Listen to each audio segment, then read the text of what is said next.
বন্দ্যোপাধ্যায়ের সঙ্গে আমার পরিচয় হচ্ছে অবিদ্যার মাধ্যমে। সালটা 1999, 2000। আমি তখন মুম্বাইতে, মানে কর্মসূত্রে মুম্বাইতে। সাগরিকা আমার একটা অ্যালবাম, 10টা গানের অ্যালবাম প্রকাশ করছে অবিদ্যা তার সঙ্গীত আয়োজনে। অবিদ্যা বললেন আধুনিক গান গাইছো এবং হেমন্ত অরুণ গান গাইছো, বাবার কাছে যাও, ট্রেনিং নাও। ওই প্রথম অভিজিৎদার কামালদারির বাড়িতে যাওয়া, অভিজিৎদার সঙ্গে আমার মোলাকাত, এবং তারপরে সেই প্রথমে অভিজিৎ মেসমশাই, এই মেসমশাই থেকে দাদা হয়ে গেলেন কখন এই জানে। একদিন আমার বললেন, শুনো অম্বর, এই মিউজিক ফ্র্যাটার্নিটিতে মেসমশাই জ্যাঠামশাই খুব চলে না। একদিন সকাল 9টার সময় ফোন, এই মেসমশাই জ্যাঠামশাইটা কিন্তু চলবে না। তখন আমি কলকাতায় এসে গেছি পারমানেন্ট, গ্রাম শিখতে যাবো।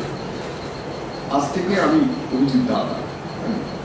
তারপরে একটা 90 বছরের লোক কি করে হোয়াটসঅ্যাপ করে ওই রকম প্রম্পটলি ট্যাগ করে দিচ্ছে, এই করে দিচ্ছে, মানে উদগ্র ইচ্ছা যে আমি এগুলো শিখবো, এবং ভীষণ আপডেটেড লোক। অভিজিৎদারই একটা কম্পোজিশন পুরা বন্দ্যোপাধ্যায় লেখা অ্যালবাম গিয়েছিলাম, চেষ্টা করছি। হ্যালো, আওয়াজটা ঠিক আছে?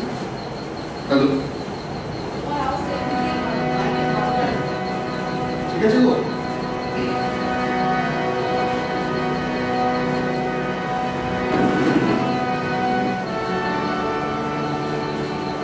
দিন চলে যায়,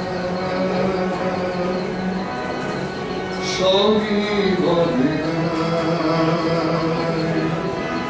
শুধু যে আমার মন যা ছিল থাকে তেমন হয় না।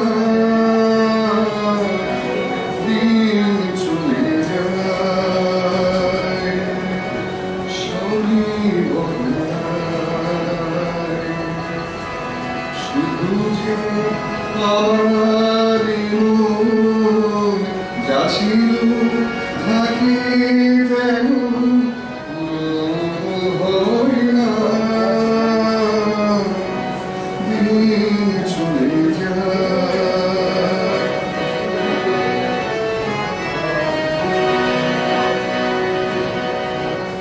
কত কি শোনার কথা, কত সুখ কত ব্যথা, কত কি শোনার কথা, কত সুখ কত ব্যথা, হারানো হৃদয়ে লিখি না।